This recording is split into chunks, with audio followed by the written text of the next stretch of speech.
I was in 8th grade when I learned to program. I first learned how to make a green circle and a red square appear on the screen. You just learn these lessons, and there aren't that many of them, and you just eventually can get to the point where you can do almost anything that you want. Computer science is just learning how a computer works and how it thinks so that you can teach it to do new things. These days, what you can do in computer science is pretty much amazing. I think it's the closest thing we have to a superpower. In the next hour, we're going to play a game that will teach you the basic concepts of programming.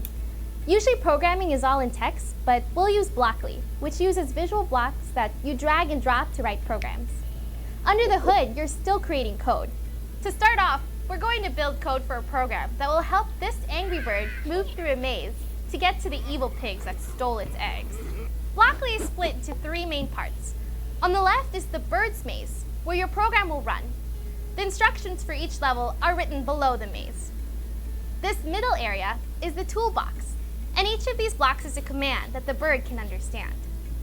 The white space on the right is called the workspace, and this is where we'll build our program.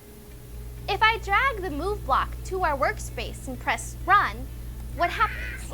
The bird moves forward 1 box on the grid. And what if I want the bird to do something after the move forward on 1 box? I can add another block to our program. I'm going to choose the turn right block, and I'll drag it underneath my move block until the yellow arrow appears. And then I'll drop it, and the 2 blocks will snap together. When I press run again, the bird will perform the commands that are stacked from top to bottom on our workspace. If you ever want to delete a block, just remove it from the stack and drag it to the trash can. After you've hit run, you can always hit the reset button to get the bird back to the start. Now let's get those pigs. Okay, you guys heard her. Let's go ahead and do that. So, we're working with Angry Birds, and the goal is to get the bird to the pig. So, right now we're just using move forward blocks. So let's start that.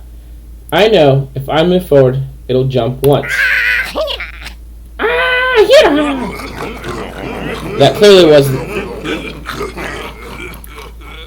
That was clearly not enough, so we're going to have to put a second block.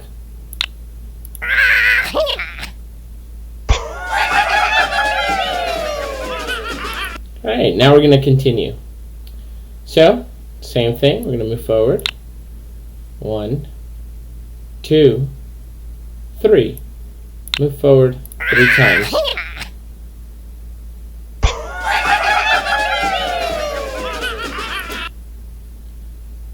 Okay, now we have a turn. Now, if I move forward 1, 2, I'm going to have the option, but here's what I want you to notice. I'm going to go ahead and run it. If you look closely, if you look closely, the bird is facing this direction, towards our right. Now, if he turns left, you got to put yourself in the bird's position. And if he turns left, he's going to come this way. If he turns right, he'll be turning towards the pig. But that's simply not going to be enough, and I'll show you why. Let me lower down the volume. It won't be enough simply because he's just looking at the bird. Now he needs to actually step in towards that direction.